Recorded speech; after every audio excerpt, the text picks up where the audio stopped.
Hello everyone, మీరు చూస్తుంది Suman TV. నేను మీ కీర్తి. క్యాన్సర్, వామ్మో పదం వింటేనే చాలా భయంగా ఉంది. చాలా ప్రామినెంట్ అండ్ చాలా కామన్గా వినిపిస్తున్న డిజీజ్ అయిపోయింది. అండ్ స్పెషల్గా ఈ వీడియోలో మనము అసలు haves and have nots of cancer disease, అంటే చాలా రకాల ఇన్ఫర్మేషన్ మనకి ఇప్పుడు మార్కెట్లో కనిపిస్తూ ఉంది. ఇది తినాలి, ఇది తినకూడదు, ఇదే తినాలి, దీనివల్ల వస్తుంది, దానివల్ల వస్తుందని. ఈ వీడియో ద్వారా మీకు గన్ షాట్ ఆన్సర్ దొరుకుతుంది. బికాస్ నా ఎదురుగుండా కూర్చున్నారు ప్రముఖ ఆంకాలజిస్ట్ డాక్టర్ మోహన్ వంశీ గారు. నమస్తే సార్. నమస్తే అండి. Sir, as I just said, చాలా మోస్ట్ కామన్ డిసీజ్ అండ్ చాలా ప్రామినెంట్ అయిపోయింది. ఆఫ్టర్ కరోనాతో అసలు ఎక్కడో విన్న దాని గురించి చాలా తరచుగా వింటున్నట్టుగా అనిపిస్తుంది sir. Different types of cancer అయినప్పటికీ కూడా గ్రాస్లీ అండర్ రిపోర్టెడ్ అండి, డెఫినెట్గా. సో ఈ ప్రాసెస్డ్ ఫుడ్స్ అన్నీ కూడాను హానికరం అండి. ఉదాహరణకి జస్ట్ సింపుల్ తీసుకుందామండి. మీరు రోజు మూవీ హాల్లో తినే పాప్కార్న్ని మైక్రోవేవ్ ఓవెన్లో వెయిట్ చేస్తారు. ఓకే. అప్పుడు అనేక రకాలైన ఆక్టనోయిక్ యాసిడ్స్ దాంట్లో ప్రొడ్యూస్ అయ్యి అవన్నీ లివర్ క్యాన్సర్కి, బ్లాడర్ క్యాన్సర్కి దారితీస్తాయి. తెలుసా మీరు రోజు మీ పిల్లలకు పెట్టే పాప్కార్న్లో ఇంత విషయం ఉందని? లేదు సార్. మీరు రోజు కూల్ డ్రింక్స్ తాగేస్తుంటాం. ప్రపంచంలో అందరికన్నా ఎక్కువ కూల్ డ్రింక్స్ తాగేది మన దేశమే. యునైటెడ్ స్టేట్స్ కన్నా, యూరోప్ కన్నా ఎక్కువ తాగేస్తున్నాం కూల్ డ్రింక్స్. అన్ని కూల్ డ్రింక్స్లో కూడా మీరు ఎన్నో రిపోర్ట్స్ వచ్చాయి. దాంట్లో పెస్టిసైడ్స్ అవశేషాలు ఉన్నాయి, అన్ని రకాల అవశేషాలు ఉన్నాయి. అవే కాకుండా కూల్ డ్రింక్స్లో హై షుగరీ కంటెంట్ ఉంటుంది. ఈవెన్ డైట్ డ్రింక్స్లో కూడా షుగర్ కంటెంట్ ఎక్కువే ఉంటుంది. వీటన్నిటి వలన ఈ హై షుగర్, డెఫినెట్లీ షుగర్, చాలామంది అడుగుతుంటారు క్యాన్సర్ పేషెంట్స్ నన్ను, షుగర్ తీసుకుంటే క్యాన్సర్ పెరిగిపోతుందంట కదా, క్యాన్సర్ వచ్చిన వాళ్ళు షుగర్ తినకూడదంట కదా. అది కరెక్ట్ కాదు. అన్నీ మితాహారం తీసుకోవాలి. ఎవ్రీథింగ్ ఇన్ మోడరేషన్ ఉండాలి. కానీ మోడరేషన్. మనకి కార్బోహైడ్రేట్ అవసరం, ప్రోటీన్ అవసరం, ఫ్యాట్ అవసరం, ఆయిల్ కూడా అవసరమే. సో ఈ షుగర్ కంటెంట్ ఎక్కువ తీసుకున్నప్పుడు అనేక రకాలైన ప్రాబ్లమ్స్ వస్తాయి madam. Most often it is obesity and cancer, in addition to cardiovascular diseases. చాలా కామన్గా చూస్తున్నామండి. సో ఈ కోలాస్ ఇవన్నీ కూడా మనం పూర్తిగా అవాయిడ్ చేయాల్సి ఉంటుందండి. ఈ కోలాస్ అన్ని కూడా అన్ని రకాల షుగరీ డ్రింక్స్. ఇప్పుడు పాప్కార్న్ అన్నారు కదా సార్, ప్రాబ్లం పాప్కార్న్ తోనా లేకపోతే ఓవెన్ లో చేయడం వల్ల? ఓవెన్లో చేయడం వల్ల. That's what we have to, because oven big no. అలాగే దిస్ నాన్ స్టిక్ ప్యాన్స్, వాటిలో ఉండే మనం దోశ వేసినప్పుడల్లా దాంట్లో ఉండే కెమికల్ మన దోశలోకి వస్తుంది, దోశతో పాటు మనకు వస్తుంది. స్లో పాయిజనింగ్ అన్ని రకాలుగా కూడా. మైక్రోవేవ్ ఓవెన్స్ మన చేతులతో మనం తింటూ పిల్లలకు పెట్టేస్తున్నాం. ప్లాస్టిక్ సెషెస్లో మనం స్టోర్ చేస్తున్నాము. ప్లాస్టిక్ కప్స్లో మనం తాగుతున్నాము కాఫీ. ఇవన్నీ కూడాను డెఫినెట్గా ప్లాస్టిక్, పొద్దున్నే లెగిస్తే plastic mug, plastic brush, synthetic toothpaste, వేడి నీళ్ళు ఆ ప్లాస్టిక్ బకెట్లో, ఆ ప్లాస్టిక్ స్మెల్లోకి వస్తున్నాయి. ప్లాస్టిక్ నానో పార్టికల్స్ అనేక రకాల ఫుడ్ పార్టికల్స్లో ఉంటున్నాయని సైంటిస్టులు రోజు చెప్తున్నారు. Food scientist, food safety authorities అనేక రకాలైన ఈ ప్లాస్టిక్ యూసేజ్. మార్నింగ్ లేవగానే కార్లోకి వెళ్ళగానే it's all full of plastic inside. మన సమ్మర్ హీట్లో ఆ ప్లాస్టిక్లో ఉన్న కొన్ని సబ్స్టెన్సెస్ ఎవాపరేట్ అయ్యి అవన్నీ టాక్సిక్ గ్యాసెస్ మనం రోజు ఇన్హేల్ చేస్తున్నాం. In addition to automobile pollution, మన రోజు ఉండే ఆటోమొబైల్ పొల్యూషన్తో పాటు ఈ ప్లాస్టిక్ పొల్యూషన్. మీరు సిగరెట్ తాగక్కర్లేదు. పంజగుట్ట చౌరస్తాలో 5 నిమిషాలు నుంచుంటే చాలు 50 సిగరెట్స్ తాగినంత మీకు ఇల్ ఎఫెక్ట్స్ వచ్చేస్తాయి. సో అన్ని రకాలుగాను ఈ ఆటోమొబైల్ పొల్యూషను, ఫుడ్ పొల్యూషను, ఇవన్నీ కూడా మనకు అనేక రకాలుగా క్యాన్సర్ అవడానికి దోహదం చేస్తున్నాయి. అన్ని రకాల ఇండస్ట్రీస్ అండి. ఇప్పుడు ఉదాహరణకి రామగుండమే తీసుకుందామండి. Open cast mines, coal burn చేయడం జరుగుతుంది. Thermal power plant vicinity 1 kilometre ఉన్న వాళ్ళందరూ కూడా క్యాన్సర్ వచ్చే అవకాశాలు ఎక్కువ ఉంటాయండి. ఫర్టిలైజర్ ప్లాంట్, గ్రానైట్ కింద అండర్ గ్రౌండ్లో, ఇవన్నీ కూడాను క్యాన్సర్ కారటానికి దోహదం చేస్తున్నాయండి. సరే, ఇవన్నీ అవాయిడ్ చేయలేమే కదా మనం? అన్ని అవాయిడ్ చేయలేము. మరి ఇంకేం చేయాలి? స్లోగా అనేక దేశాలు వీటిని అన్నింటిని అవాయిడ్ చేస్తున్నాయండి. ఇప్పుడు మనం చేస్తున్నది, మన గవర్నమెంట్ కూడా is on the job that renewable energy. So ఇదంతా కూడాను అన్ని రకాల ఇన్సెంటివ్స్ ఇస్తున్నారు కదండి. సోలార్ ప్యానెల్స్ పెట్టుకుంటే ప్రతి హౌస్ మీద సోలార్ ప్యానెల్ పెట్టుకోవడానికి, సో దట్ ఫ్యూచర్లో థర్మల్ పవర్, అటామిక్ పవర్ పూర్తిగా అవాయిడ్ చేసుకోవడానికి, ఇవన్నీ కూడా మనకి యూస్ఫుల్ అవబోతున్నాయి. సార్, సిగరెట్ కన్నా ఫ్రెంచ్ ఫ్రైస్ తినడమే చాలా దారుణం అంటున్నారు సార్. దీని మీద మీ కమెంట్? అండ్ రీహీట్ ఫుడ్ కూడా. ఎస్.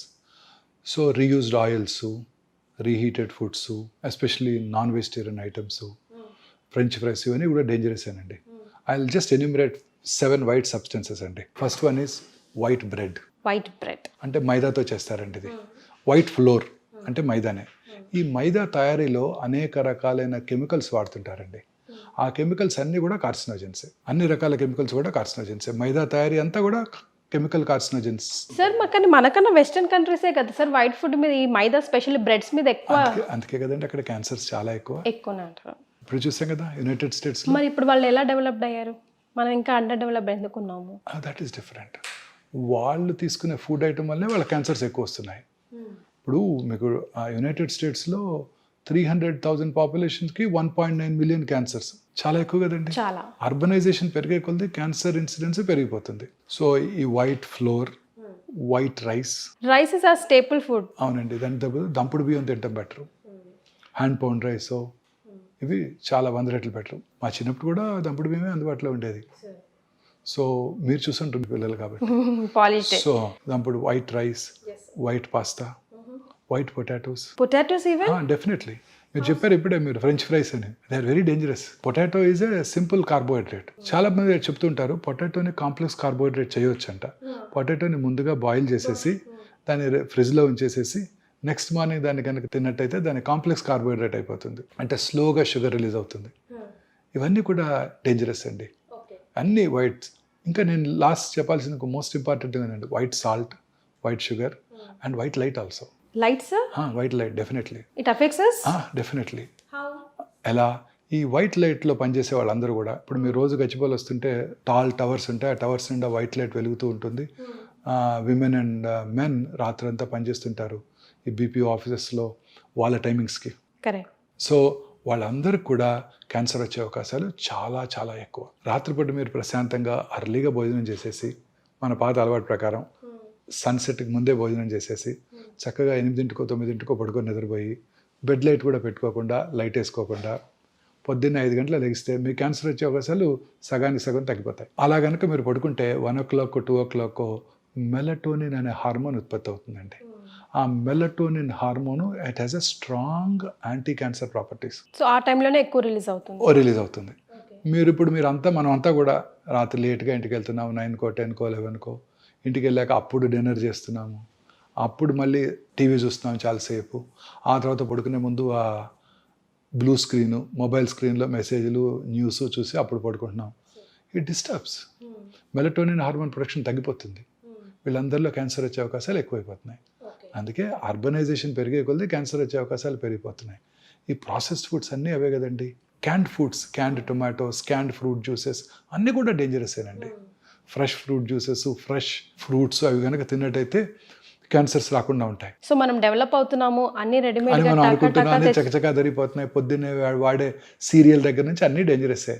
మీరు వాడే ఆ పామాయిల్ సీరియల్ ఓపెన్ చేసి చూడండి, మీ పిల్లలకు పెట్టే సీరియల్స్, దాని చాకోస్ ఇంకేవో చాలా అంటాం, అన్ని కూడా క్యాండే, అన్నీ క్యాండ్ ఫుడ్సే. సరే ఇప్పుడు మనం అసలు తినకూడదని చెప్పాం కదా, అసలు లైక్ ప్రివెంటివ్ మెజర్స్లో తినాల్సినవి ఏమైనా సజెస్ట్ చేయగలమా? డెఫినెట్గా అండి.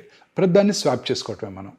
వైట్ పాస్తా బదులు plant based legume based pasta, white rice బదులు దంపుడు బియ్యం, పొటాటోస్ బదులు డిఫరెంట్ కలరీ vegetables, bell peppers, rainbow colours అంటారు, అన్ని కలరీ వెజిటబుల్స్, దొండకాయలు, బెండకాయలు, వంకాయలు, క్యాప్సికము, అలాగే bell peppers, yellow colour, red colour bell peppers, ఇవన్నీ very very healthy foods.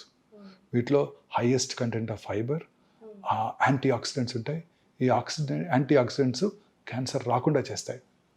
So coloured food items అన్నీ కలర్ఫుల్గా ఉండాలి లైఫ్. ఇవే కలర్డ్ ఫుడ్స్ అంటే ఇవి తినాలి. యానిమల్ ప్రోటీన్ బదులు plant protein, legumes, soya, rajma, chole, chana. మన Indian food is very rich food అండి. మన Indian food is very rich food. మనం తినే పెసరట్టు, మూంగ్ దాల్, గ్రీన్ గ్రామ్తో చేసే pesarattu, very rich food. White rice బదులు ఇడ్లీ, వైట్ రైస్ బదులు బ్రౌన్ రైస్తో చేసుకుందాం, లేదా పార్బాయిల్ రైస్తో చేసుకుందాం, లేదా ఓట్స్తో ఇడ్లీ చేసుకుందాం. సో ఈ వైట్ రైస్ని ఓట్స్తోనో కిన్వాతోనో బాజ్రా రోటీస్ తిందాం. మైదా రుమాలి రోటీ అండ్ మైదా బతూరా బదులు హోల్ గ్రెయిన్ వీట్తో చేసిన పూరీలు తినొచ్చు కావాలి అనుకుంటే. ఆయిల్స్ కూడా ఈ రిఫైన్డ్ ఆయిల్స్ బదులు natural cold pressed oils, canola oil, ఇవన్నీ కూడా ఎసెన్షియల్ ఫ్యాటీ యాసిడ్స్ ఎక్కువ ఉంటాయి వాటిలో, omega 3 ఫ్యాటీ యాసిడ్స్. తర్వాత సీ ఫుడ్స్ వాటిలో highest content of omega 3 fatty acids ఉంటాయి, సాల్మన్ వాటిల్లో. సో ప్రపంచంలో అత్యధికంగా ఎక్కువ కాలం బతికే వాళ్ళు ఎవరో తెలుసా మీకు? జాపనీస్, స్పానియార్డ్స్. వాళ్ళు తినేదే సీ ఫుడ్ అని. ఓకే, వాళ్ళు ఫైబర్ ఎక్కువ తింటారు.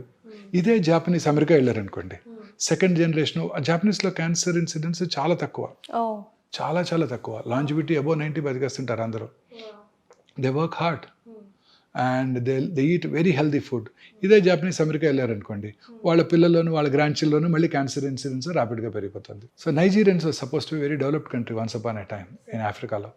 నైజీరియాలో incidence of colon cancer is 1/100,000 population. అదే న్యూయార్క్ సిటీలో 200/100,000 పాపులేషన్, 200 టైమ్స్ ఎక్కువ. ఇదే నైజీరియన్స్ అమెరికా వెళ్ళి సెటిల్ అయిపోయారు అనుకోండి, వాళ్ళలో మళ్ళీ ఆ క్యాన్సర్ ఇన్సిడెన్స్ కూడా ర్యాపిడ్గా పెరిగిపోతుంది. సో లైఫ్ స్టైల్ డిజార్డర్ అని క్లియర్గా కనిపిస్తుంది. అర్బనైజేషన్ పెరిగే కొలది క్యాన్సర్ ఇన్సిడెన్స్ ర్యాపిడ్గా పెరిగిపోతుంది. రూరల్ ఇండియాలో 60-70/100,000 పాపులేషన్ క్యాన్సర్స్ ఉన్నట్టయితే ముంబైలో ఇట్ ఈస్ 150-170/100,000 పాపులేషన్. శాన్ ఫ్రాన్సిస్కోలో 500-600/100,000 పాపులేషన్. సో అర్బనైజేషన్ పెరిగే కొలది క్యాన్సర్ ఇన్సిడెన్స్ ర్యాపిడ్గా పెరిగిపోతుంది. అలాగే లాంజివిటీ పెరిగే కొలది కూడా క్యాన్సర్ ఇన్సిడెన్స్ పెరిగిపోతుంది. 80 సంవత్సరాల వయసు ఉన్న స్త్రీలు జూబిలీస్లో 100 మంది ఉన్నారనుకోండి, అందులో 10 మందికి బ్రెస్ట్ క్యాన్సర్ ఉంటుంది. 90 సంవత్సరాల వయసు ఉన్న స్త్రీలు జూబిలీస్లో 100 మంది ఉన్నారనుకోండి, వాళ్ళలో 16 మందికి బ్రెస్ట్ క్యాన్సర్ ఉంటుంది. సో ఇలా మన ఫుడ్ ఐటమ్స్ని మనం చేంజ్ చేసుకోవాలి. ఈ వైట్ రైస్ని బదులు ఇవి, వైట్ పాస్తా బదులు ప్లాంట్ బేస్డ్, మన ట్రెడిషనల్ ఫుడ్, మన గ్రాండ్ మదర్ తిన్న ఫుడ్ అన్నమాట. యానిమల్ ప్రోటీన్ బదులు వెజిటబుల్ ప్రోటీన్స్, వైట్ షుగర్ బదులు natural sugars, honey, stevia, jaggery ఇవి వాడుకోవచ్చు. అలాగే వైట్ సాల్ట్ బదులు lot of herbicides, lemon juice ఇవి వాడుకోవచ్చు వైట్ సాల్ట్ తగ్గించడం కోసం. సాల్ట్ కన్సంప్షన్ పూర్తిగా తగ్గిపోవాలండి. అన్ని రకాల జబ్బులకి ఈ వైట్ షుగర్, వైట్ సాల్టే కారణం, వైట్ రైస్తో పాటు. మన సౌత్ ఇండియాలో హైయెస్ట్ అనేది ఈ మూడే. మనం వైట్ ఫ్లోర్తో చేసే స్వీట్స్, మనం తినే స్వీట్స్ అన్నీ కూడా white flour, pastries, burgers, pizzas అన్నీ వైట్ ఫ్లోర్తో చేసేవే. పైగా మనం తినే ట్రెడిషనల్ స్వీట్స్ కూడా ఎక్సెప్ట్ కొన్ని బేసిన్ లడ్డు అలాంటివి తప్ప మిగతా అన్ని కూడా వైట్ ఫ్లోర్తో చేసేవే, ఇంక్లూడింగ్ గులాబ్ జామున్ అన్నీ వైట్ ఫ్లోర్తో చేసేవే. ఇవన్నీ డేంజరసేనండి. సో ఫైబర్ కంటెంట్ ఎక్కువగా ఉండే ఫుడ్ తీసుకోవాలి మనం. ఇదే తీసుకున్నట్టయితే డెఫినెట్గా మనం క్యాన్సర్ రాకుండా చేసుకోవచ్చు. మన పిల్లలు ఎప్పటి నుంచే ప్రమోట్ చేయాలి, మన గ్రాండ్ చిల్డ్రన్ పిల్లల్లోనూ ఇప్పటి నుంచే ప్రమోట్ చేయాలి ఈ హ్యాబిట్స్. కోలాస్ని అవాయిడ్ చేయటం అన్నీ పూర్తిగా ఇప్పటి నుంచే మన స్కూల్స్లోనూ. It should be an educational item. Cancer is go to an epidemic proportion now. See, మన population 1.453 billions. ICMR, Indian Council for Medical Research, New Delhi వారి ఎస్టిమేట్ ప్రకారం సంవత్సరానికి 1.45 మిలియన్ క్యాన్సర్ కేసెస్ భారతదేశంలో డయాగ్నోస్ చేయబడుతున్నాయని అంచనా వేశారు వాళ్ళు. బట్ చైనాస్ పాపులేషన్ మన population కన్నా ఒక 200,000 తక్కువ, 1.422 బిలియన్స్. కానీ చైనాలో ఎన్ని క్యాన్సర్స్ తెలుసా అండి?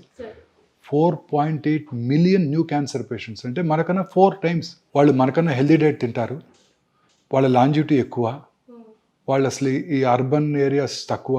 ఇవన్నీ కూడా మనం చూసే క్యాండ్ ఫుడ్స్ ఏవి అక్కడ అవైలబుల్గా ఉండవు 80% ఆఫ్ చైనాలో.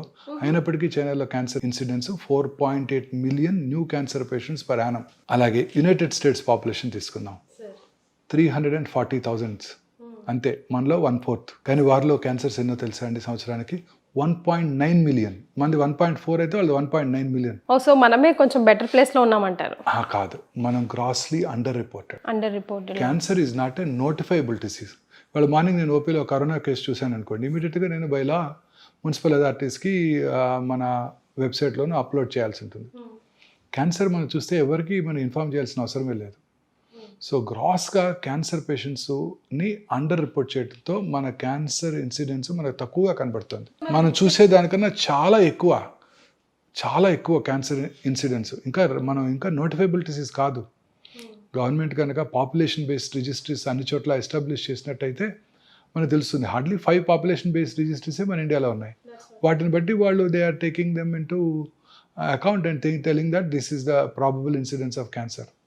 Grossly under reported ma'am. ఇంకా మనం అనుకున్న దానికన్నా చాలా ఎక్కువ క్యాన్సర్ కేసెస్ భారతదేశంలో డయాగ్నోస్ చేయబడుతున్నాయి. లాంజివిటీ పెరుగుతోంది. భారతీయుల లాంజివిటీ సగటు ఆయుర్దాయం 70 సంవత్సరాలు దాటేసింది మెన్లోను స్త్రీలలోను. క్యాన్సర్ ఇన్సిడెన్సే పెరుగుతుంది రోజు రోజుకి. సార్ మరి ఎలా సార్ వీటిని తగ్గించడం? ప్రివెన్షన్ మెజర్స్ ఏం తీసుకోవాలంటారు? Most important preventive measure lifestyle changes. మనం తీసుకునే ఆహారం, మనం తీసుకునే అన్ని రకాల ఆహార పదార్థాలు కూడా క్యాన్సర్ కారకాలుగా ఉంటున్నాయి. ఇప్పుడు మనం తీసుకునే ఫుడ్, భారతదేశంలో క్యాన్సర్ ఇన్సిడెన్స్ అన్నిటికన్నా పంజాబ్ రాష్ట్రంలో ఎక్కువ. కారణం ఏంటంటే మొదటగా వాళ్ళు ఫర్టిలైజర్స్, పెస్టిసైడ్స్ వాడింది వాళ్ళే. ఓకే. హైయెస్ట్ ఈల్డ్ కోసం, గ్రెయిన్స్ దీనికోసం వాళ్ళు ఫెర్టిలైజర్స్, పెస్టిసైడ్ వాడింది వాళ్ళే. అందువల్ల అక్కడంతా కూడా గ్రౌండ్ వాటర్తో సహా అంతా కలుషితం అయిపోయాయి. ఇప్పటికి కూడా వాళ్ళు 2 crops 1 రైస్ 1 వీట్ క్రాప్ ఉంటుంది. వాళ్ళకి మనలాగా తుఫాన్లు ఉండవు, చక్కటి క్రాప్ వస్తుంది. Richest state in the country. So richest state obviously they eat rich food, lot of fatty food, processed meats, processed foods, alcohol, drugs, in addition to fertilisers, pesticides. No wonder పంజాబ్లో cancer incidence చాలా ఎక్కువగా ఉంది.